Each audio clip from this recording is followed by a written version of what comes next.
Hi, Julian. It's good to see you and to have this time to talk about what your experience has been during the pandemic shutdown. Maybe Yeah. you'd like to share with us your experience during this time. Well, it's been a very interesting time of adjustment.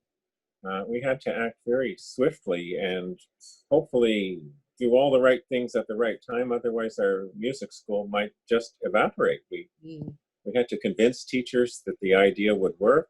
And in many cases, we had to get them not only a device, which were magically in short supply, but to teach them how to do it and most importantly, to troubleshoot them along the way. But I'd say we've kept most of our students going through this time, and the ones that have kept going have had remarkable progress. wonderful. So, how has it been for you personally, experiencing this pandemic and the shutdown? Well, personally, I think I've been able to handle it pretty well, although I would say there's a certain amount of cognitive dissonance. I'm having to sort out what's what, where are the facts, where's the data, Mm, because I think there's just a tremendous amount of fear out there. yeah. And I know that we shouldn't be in denial of what's going on, but at the same time, we can't allow ourselves to be paralyzed. And, Mm, you know, so, dealing with it, talking to people without being angry or confused or conflicted. But I have to say, on the home front, it's been quite wonderful. I really enjoy being around Emma and Mary more. And I think we've done a really good job of respecting each other's space and not letting arguments escalate. And I must say, we're having a little bit of a challenge getting to bed on time because the days just seem to right. become very undefined. Right. It's almost in a way like being on holiday and you lose track of the days and the time because in some ways you're a bit more relaxed. Yeah.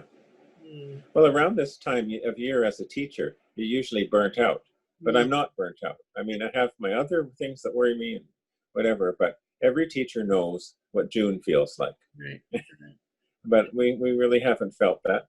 And I'm glad that keeping busy has helped us to not to worry too much. It's when you want to do your job and you can't that there's a sense of powerlessness. Mm. But we feel we're accomplishing something with the work, and we're just keeping things going. And I have to tell you, I love hearing Emma practice. Oh, that's lovely. Yeah, Uh, didn't see her enough of her before, but now we're seeing at least as much of her as we wish. that's wonderful. I'm also interested to hear from you how this experience of the lockdown has impacted your faith, uh, your Christian faith or your faith in God.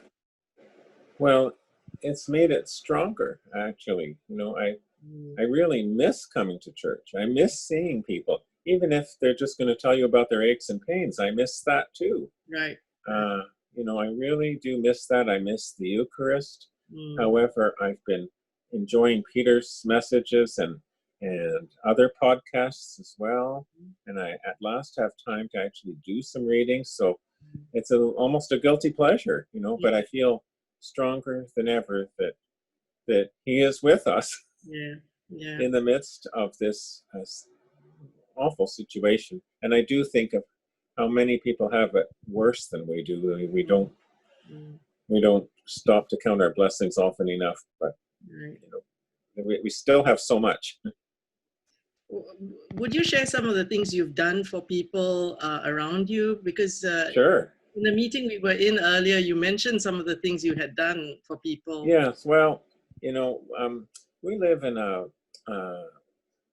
sort of co-ownership slash condo situation, and many of these people lived in the neighborhood, and now they live in this apartment, and they're well into their 80s. So, I have an opportunity to just keep in touch with them, and if they need somebody to get some groceries because they it's hard for them to get around. A lot of them don't have their driver's license anymore. Right. So so just keeping in touch with people, doing a bit of shopping. If something's broken, like if the only line you have to the world is your what do you call it, your internet, Mm, and they don't know if they even have a modem, let alone how to unplug it and plug it in again. Right, You right. know, that's an Yeah, opportunity to make yourself useful. yeah. That's good to hear that you are, extending Christian love and you know, acts of kindness to people around you and the neighborhood you're in, as well as for Oh, students and the teachers as well, right? I understand you've been helping some of the teachers get adjusted to using this technology. oh, yeah. Well, at first they were violently opposed to it. And Mm. then I said, well, look, nobody's making them take lessons. You tell them that if it's not working, we'll just wait. But to our great surprise, most of them are actually showing tremendous improvement and gratitude, because compared to what it's like to take the school Mm. by computer, music lesson is way ahead.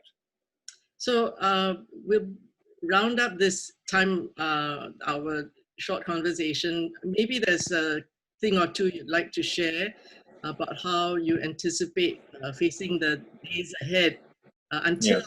we are able to get back together in person. I suppose the first thing is just to admit that it really is summer, you know, and start to just think about the good things with summer. Mhm. Um, think to just get over the fear that we have. If there's Mm. one thing that everybody agrees about, is that we've all been successfully scared out of our shoes, Yeah, and yeah. and that's the thing to get over.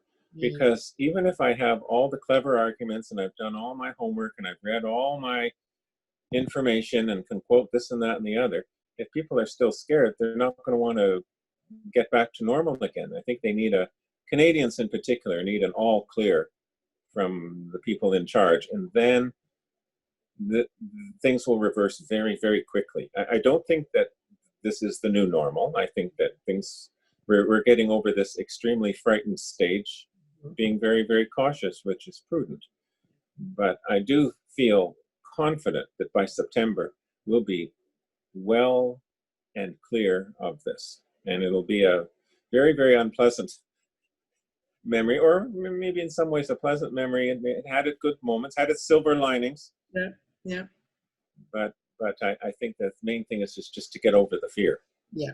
And to be hopeful, right? To be hopeful and to and to be hopeful. yeah. I mean, I have to say that when I go to the supermarket or shoppers or wherever, that I put on my face mask, put on my mask and everything, more as a gesture of respect to the other people. But I know in my heart of hearts, things aren't as bad as we're led to believe, and things are going to get better. I guess you could call me an optimist. Well, I am. I will call you an optimist, Julian. So I want to thank you for spending this time with me and sharing these words of your experience and of wisdom as well. And I'll see you soon. So And thank I just want to throw in a quote from Peter. you. Thank Okay. goodness for Beethoven. All right. Thank you. All right. Bye bye. Bye.